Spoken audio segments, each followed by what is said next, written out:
Rahayu, rahayu, rahayu. Assalamualaikum warahmatullahi wabarakatuh. Terima kasih pertama-tama saya ucapkan dan saya rasakan benar-benar terima kasih kepada Tuhan Yang Maha Esa, yang mana pada sampai saat ini saya masih dalam keadaan sehat walafiat dan selalu dimudahkan segala urusan. Dan saya ucapkan juga kepada banyak saudara-saudara saya yang jauh di sana, yang sudah melihat video-video saya. Ada kurang lebihnya saya mohon maaf. Saya doakan semoga saudara-saudaraku masih tetap dalam keadaan sehat walafiat dan selalu dimudahkan segala urusan. Amin. Untuk kesempatan saat ini saya akan menjawab beberapa pertanyaan dari saudaraku yang ada jauh di sana. Nggak tahu ini tempatnya di mana, tapi di sini beliaunya memberi beberapa pertanyaan. Di antaranya ada yang bertanya, Rahayu Pak Mis, tolong pada video berikutnya dijelaskan tentang makna kunci. Maaf, terima kasih. Nah, ini dari Sri Rahayu. Kemudian dari Ronggolawe, Rahayu Kang, tolong penjelasannya bab sukma wurung atau sukma angkara. Apa ada sinkronisasi dengan laku manunggal? Matur suwun. Kemudian dari maaf ya Ibu atau Mbak Ernawati ini, Rahayu Pak Mistar, matur suwun Mas Me. Terima kasih kembali. Pertanyaan saya, apa betul Putra Romo bisa menyembuhkan roh leluhur? Tolong penjelasannya. Ngapurane nggih, Rahayu selamat, matur suwun, matur suwun, matur suwun. Ya, terima kasih saya ucapkan kepada saudara-saudaraku yang telah merespon video-video saya. Dan saya berusaha pada pertanyaan-pertanyaan ini akan saya jawab semampu saya sesuai dari hasil laku saya pribadi. Ada kurang lebihnya saya mohon maaf. Ya. Yang pertama, saya akan menjawab pertanyaan apa makna daripada kunci. Ya. Apa makna daripada kunci? Sebetulnya kepada para pelaku manunggal ya yang ikut laku manunggal mestinya sudah paham bab apa itu kunci. Tetapi kalau memang ada pertanyaan yang ingin disampaikan kepada saya, mungkin untuk refreshing atau gimana, saya tidak tahu, dan saya akan menjawabnya. Ya. Kunci itu adalah pedoman bagi saya. Kunci itu adalah pedoman. Kunci itu adalah pegangan buat saya.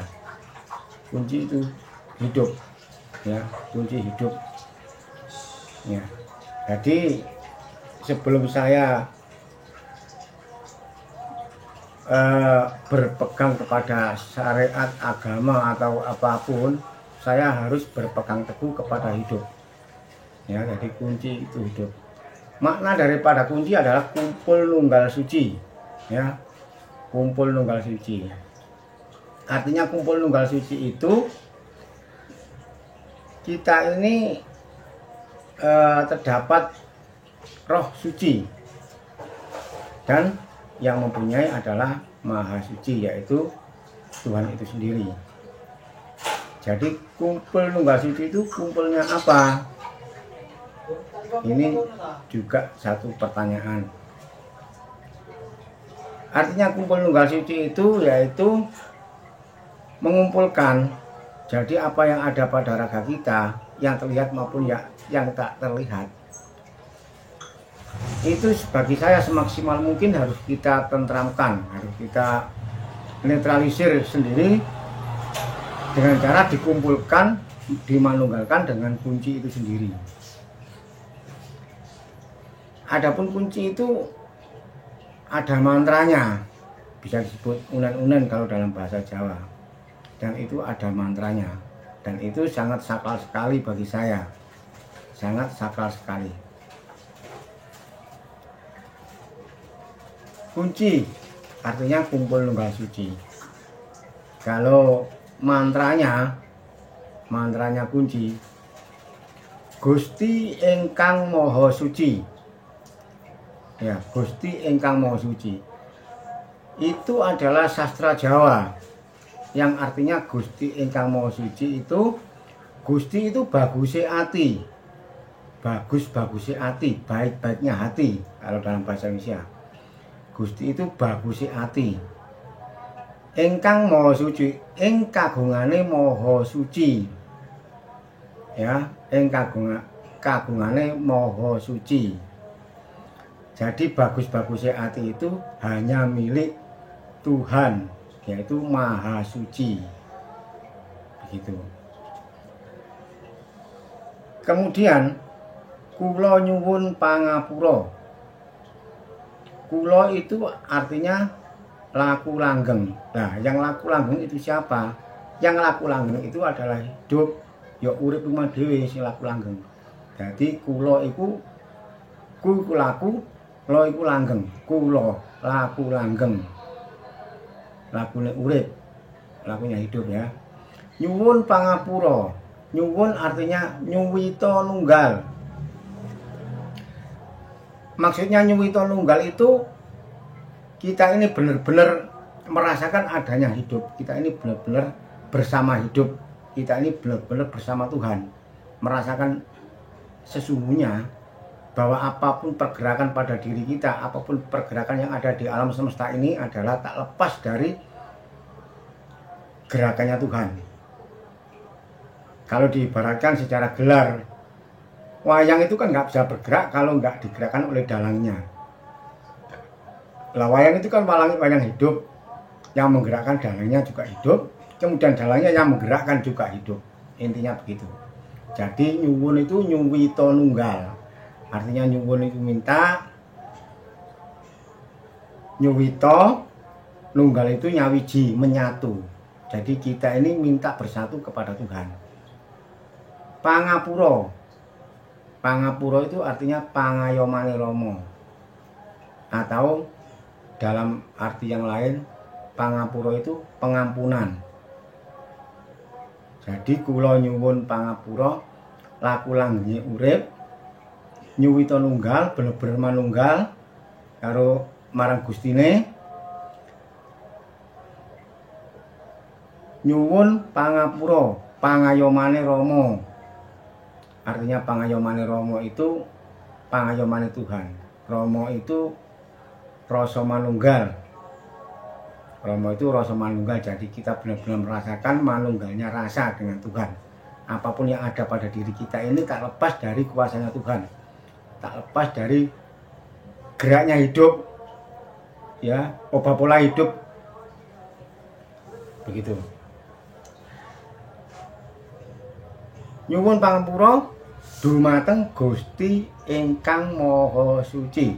Dumateng itu artinya kalau dalam bahasa Jawa dumadine tetenger. Jadinya tanda, tetenger itu tanda. Dumadi itu jadi. Dumateng Gusti ingkang Maha Suci. Jadi artinya dumadine tetenger Gusti ingkang Maha Suci. Jadi kalau kita sudah manunggal benar-benar, kita sudah merasa bersama Tuhan, kita ini tentram. Artinya begitu. Dumadine tetenger. Jadinya kita ini diberi tanda gitu loh. Sirola, sire Allah, datola, date Allah, sipatola, sipate Allah. Artinya apa? Sir itu anasir. Ya, sir itu anasir. Anasir Allah. Anasir itu ya ada panas, ya ada dingin. Artinya anasir itu air, api, angin, dan tanah. Ini anasir daripada Allah. Nah, Allah itu siapa? Allah itu Allah. Al itu artinya moho, La itu kuwasa. Allah itu maha kuasa, artinya Allah itu maha kuasa. Allah itu maha, la itu kuasa, artinya begitu. Jadi sirola itu kita benar-benar bisa merasakan anasir-anasir daripada Tuhan yang disebut alam. Ya, ada anasir angin, anasir air, anasir bumi, dan anasir api. Datola, dat itu ciptaan, dat itu wujud, dat itu bentuk. Nah, apa bentuknya Allah? Kalau ingin tahu bentuknya Tuhan, bentuknya Allah, ya alam semesta ini. Alam semesta ini bentuknya. Ada manusia, ada hewan, ada tumbuh-tumbuhan. Pokoknya alam semesta ini wujudnya Tuhan. Kalau ingin tahu kepada Tuhan, ya nikmati aja apa yang ada di alam ini. Ini sudah kuasanya Dia. Bukan milik siapa-siapa. Milik Dia ya milik kita. Itu. Jadi Tuhan itu nggak ada, tapi ada. Siapa yang mengadakan? Ya manusia itu sendiri. Ya manusia itu tidak ada, tapi ada. Siapa yang mengadakan? Ya Tuhan itu sendiri. Karena apa? Yang bisa menyaksikan Tuhan hanya manusia. Yang bisa merasakan Tuhan hanya manusia. Selain itu, saya rasa tidak bisa. Tumbuhan maupun binatang nggak bisa merasakan adanya Tuhan. Itu tidak bisa. Tidak bisa merasakan keberadaan Tuhan. Yang bisa merasakan hanya manusia. Oleh karena seperti halnya kalau saya bilang telur sama ayam duluan mana, Tuhan sama manusia itu duluan mana, kan begitu. Hidup sama wadahnya itu duluan mana, kan gitu. Ada hidup juga ada wadahnya, ada wadah juga ada hidup, kan begitu. Yang bisa menyaksikan hanya manusia itu sendiri. Karena manusia tercipta dari beberapa 4 unsur atau 4 anasir tadi, yaitu angin, air, api, dan tanah. Itu sari-sarinya terjadinya manusia. Kemudian sifatola, sifatnya Allah. Sifatnya Allah itu welas asih tresno, saling mencintai dan saling mengasihi. Itu sifatnya Allah.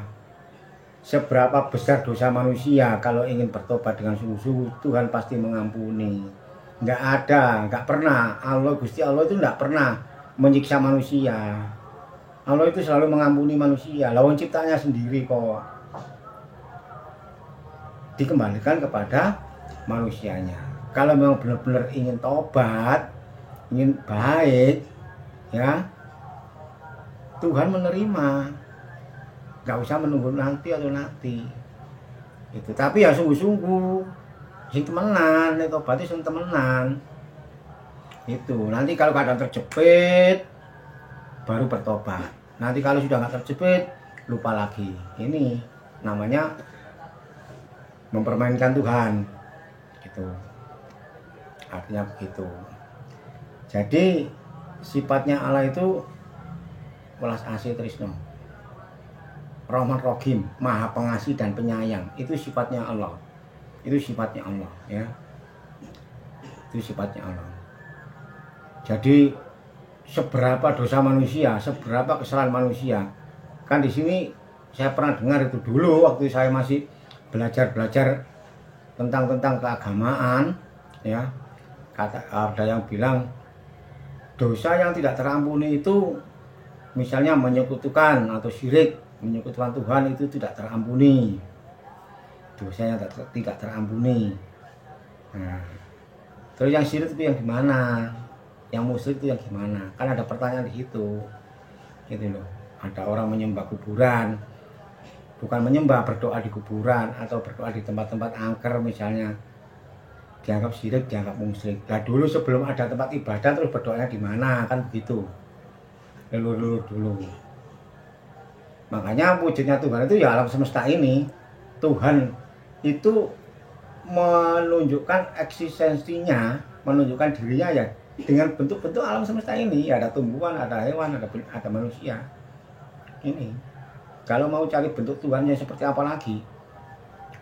Apa seperti raksasa? Atau seperti apa? Buto gitu. Itu kan ciptaan manusia. Gitu. Kemudian sifat Allah tadi ya, welas asih. Kulo sejatine satrio. Artinya itu Kula itu laku langgeng. Satrio itu kalau digambarkan seperti manusia yang benar-benar satrio, yang mau mengakui kesalahannya sendiri. Gitu. Kalau ini menurut apa yang saya peroleh pribadi. Ya, tapi kepada saudara yang bertanya seperti yang tadi dipertanyakan kepada saya, jangan terpengaruh dengan suara saya, jangan terpengaruh dengan kata-kata saya. Kembali ke pribadi, karena ini hasil laku saya. Jadi satrio sejati itu yang mau mengakui kesalahannya, yang nggak punya malu lah artinya. Misalnya kita punya salah kepada orang lain, dan kesalahan itu dalam bentuk apapun, biasanya kan masih terjadi perdebatan. Aku nggak salah, sing salah kono. Aku nggak salah, sing salah kono. Lah orang lain juga gitu. Loh, saya nggak salah, yang salah kan dia. Ngapain saya minta maaf? Nah, ini kalau yang namanya satrio sejati itu bukan itu yang kekar, bukan yang badannya tinggi besar atau intelektual, bukan seperti itu. Yang mau mengaku kesalahannya sendiri dan mau meminta maaf, nyuwun pangapura, pertama kepada Tuhan ya, dan kepada ciptaannya. Itulah satrio sejati. Itu menurut saya. Tapi dalam hal ini kunci masih ada itu arti-arti lain. Satrio itu masih ada arti-arti lain. Ini saya nggak berani melangkai karena ini saya menceritakan hasil dari saya pribadi. Ya, hasil dari saya pribadi. Ini sudah pakem yang pernah diungkap oleh saudara-saudara yang lakunya lebih dulu dari saya nggak berani gitu. Kula sejatine satrio, nyuwun wicaksana. Nyuwun ya itu tadi ya, nyuwita nunggal, artinya kalau kita ini sudah benar-benar menunggal sama Tuhan, benar-benar sudah merasakan kuasanya Tuhan, benar-benar sudah merasakan kenikmatannya Tuhan, ya kan, nyuwita nunggal itu kita sudah menyatu dengan Allah, ya, menyatu dengan Tuhan. Nyuwun wicaksana. Nyuwun wicaksana itu tadi. Nyuwun wicaksana itu nyuwun keadilan. Minta keadilan. Wicaksana itu artinya adil kalau menurut saya ya. Nggak tahu kalau dari saudara-saudara yang lain mempunyai arti yang lain itu nggak apa-apa. Nanti intinya kan mengerucutnya ke Tuhan juga kan. Artinya kan begitu. Jadi nggak ada yang salah, semua sudah benar. Kalau memang dari ucapan saya ini ada yang salah, saya mohon maaf, itu aja. Jadi nggak ada masalah. Jadi nyuwun wicaksana itu nyuwun keadilan. Jadi kita sebagai manusia, ya, tak lepas dari kesalahan, apapun yang terjadi pada diri kita, yang lampau atau yang akan datang, kita ini sudah terlupakan dan tidak tahu. Misalnya kesalahan saya beberapa tahun yang lalu, kita kan tidak tahu, sudah lupa lah itu. Tapi Tuhan kan masih ingat. Tuhan itu selalu ada, kan begitu. Nah, kita harus sebagai satrio sejati benar-benar berani minta ampun, gitu. Mohon maaf pada Tuhan. Nah, mohon maafnya, minta ampunnya juga yang sungguh-sungguh, nggak boleh main-main, bukan asal-asalan gitu aja, gitu. Nah, wicaksana itu keadilan. Keadilan gimana? Kita minta keadilan Tuhan. Tuhan akan menunjukkan keadilannya. Misalnya gini, kalau dalam sastra Jawa, ngunduh wae pakerti. Kita pernah menanam kesalahan, dan nanti pada akhirnya kita juga akan menuai kesalahan. Kita menanam padi, nanti juga akan tumbuh padi dan akan menuai padi. Itu keadilan. Itu nggak bisa dipungkiri lagi. Ini fakta. Ini haknya Tuhan, gitu. Haknya Tuhan. Kalau kita lapar ya kita harus makan. Ini keadilan. Apa yang kita perbuat itu yang akan kita peroleh. Kita berbuat jahat, dapatnya yang jahat. Kita berbuat baik, dapatnya yang baik. Itulah wicaksana, keadilan Tuhan. Jadi nggak bisa dipungkiri lagi. Nyuwun wicaksana dan nyuwun panguwasa kangge tumindake satrio sejati. Jadi sejati ini satrio dan satrio sejati, kan begitu. Jadi kalau sudah minta wicaksana sudah diberi kewicaksanaan yang hidup. Kewicaksanaan hidup itu ya alam semesta ini, keadaan apa yang kita rasakan ini kewicaksanaan hidup. Dan nyuwun panguwasa. Nyuwun panguwasa itu apa? Pang itu kan ranting. Nah, kuwasa itu kan kuasa. Kita ini minta kuasanya Tuhan. Bukan berarti Tuhan ini pasrah kepada manusia, wis mau gawe apa? Donya iki sak karepmu. Urusan dhewe, bukan begitu. Tuhan tetap bertanggung jawab. Karena itu ciptaannya, apapun yang dilakukan manusia, Tuhan tetap bertanggung jawab. Gitu. Jadi artinya nyuwun panguwasa itu minta rantingnya kuasa. Misalnya kalau dalam tatanan organisasi kan ada pusat, kemudian cabang, kemudian ranting. Nah ini pusatnya itu Tuhan. Yang berkuasa itu pusatnya itu Tuhan. Nah, kita sebagai manusia minta pangkuwasa, rantingnya kuasa. Kuasa untuk apa? Untuk mengatur diri kita pribadi, bukan berkuasa untuk mengatur diri orang lain gitu loh. Artinya apa? Ketika kita melakukan kesalahan, itu yang terasa lebih dulu kan kita mestinya. Kita mau bertindak apa saja itu, kita kan tahu ini salah ya, kok nggak enak ya. Ini Tuhan sudah mengingatkan, dan rasa nggak enak itu tadi. Contohnya mencuri misalnya, itu kan bukan hak kita. Nah, apakah orang mencuri itu salah? Nggak salah. Nah, terus yang salah siapa? Yang salah itu ya ada orang mencuri ditangkap, digebukin atau dibakar, itu yang salah. Kalau menurut saya itu yang salah. Ngapain, itu bukan urusannya, kalau urusan Tuhan kan. Gitu. Kalau mau mencuri kita kan sudah diingatkan sama Tuhan, rasanya itu nggak enak. Harus toleh kanan kiri. Jangan-jangan ada orang. Ya, kalau ketangkap mesti efeknya begini. Kalau nggak dibakar ya digebukin masa atau dibawa kantor polisi. Kan begitu. Nah ini Tuhan sudah mengingatkan, Allah itu sudah mengingatkan. Gitu loh. Dengan cara-cara dirasa itu tadi nggak enak. Tetapi manusianya nggak sadar bahwa itu ada peringatan Tuhan. Dilakukan tindak kejahatan pencurian tadi. Pada akhirnya kalau ketangkap ya seperti yang kita lihat di media massa, ya ada maling yang ketangkap massa, terus hasilnya gimana, jadinya gimana, kan seperti itu. Nah itu sebetulnya Tuhan sudah mengingatkan. Itulah keadilan Tuhan, itu kewicaksanaan. Kalau penguasanya manusia ini, kita ini kalau sudah ingat begitu, misal diingatkan kalau kita mau berbuat jahat itu salah, ya sudah, nggak usah dilanjutkan.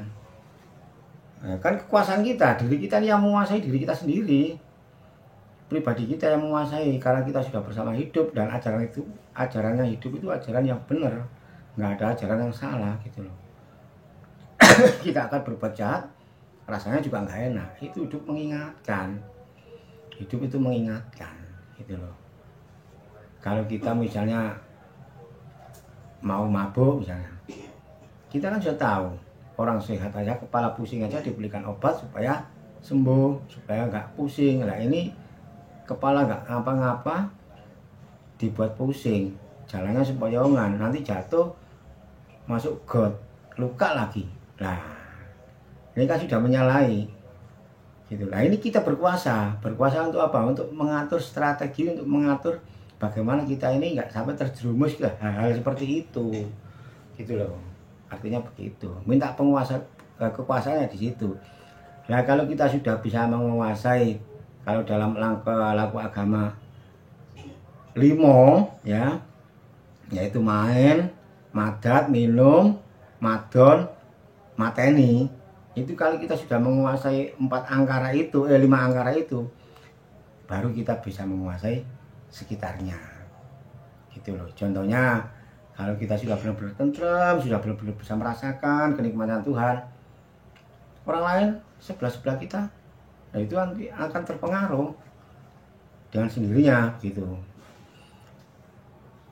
Kaget itu minta satrio sejati ya kan, satrio sejati ya itu biar lakunya satrio ini benar-benar terukur, benar-benar arah, benar-benar membawa ketentraman lakunya putra ini.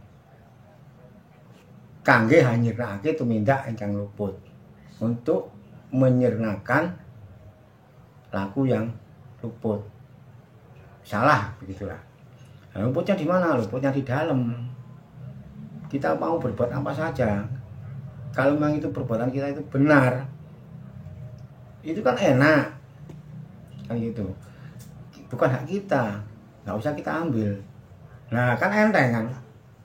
Tapi kalau bukan hak kita, terus kita ambil, misalnya ada HP, terus kita curi, kita ini nggak enak rasanya mencuri padahal HP kan, nggak enak. Nanti menjualnya di mana, ya kan? Nggak bisa buka kuncinya. Kalau dijual murah juga eman, harganya mahal. Iya. Terus kepikiran lagi itu. Nah, itu namanya tindak luput. Tindak luput itu sebelum terjadi. Kalau sudah terjadi itu bukan luput lagi, itu sudah dosa. Gitu. Jadi artinya kunci, maknanya kunci itu untuk melerai atau untuk menetralisir perbuatan-perbuatan yang kurang baik, untuk menetralisir rasa-rasa yang kurang baik.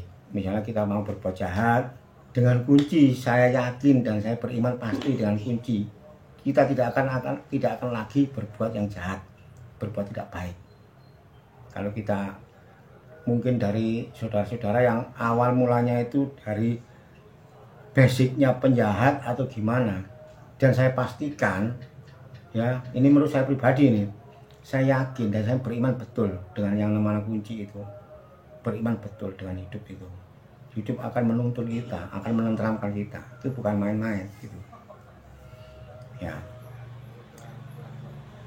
Ya itu tadi pertanyaan dari saudara siapa tadi ya, makna daripada kunci buat saya itu adalah menenteramkan ya. Kunci itu menetralisir perbuatan-perbuatan yang belum terjadi, jangan sampai terjadi. Menetralisir angkara-angkara yang masih belum sempurna atau masih gentayangan gitu. Demikian apa yang bisa saya sampaikan buat saudara-saudara semuanya. Mudah-mudahan apa yang telah saya sampaikan bisa bermanfaat dan berguna buat kita semua. Ada kurang lebihnya saya mohon maaf. Saya akhiri. Wabillahi taufiq wal hidayah. Waridho wal inayah wa minkum. Wassalamualaikum warahmatullahi wabarakatuh. Rahayu, rahayu, rahayu.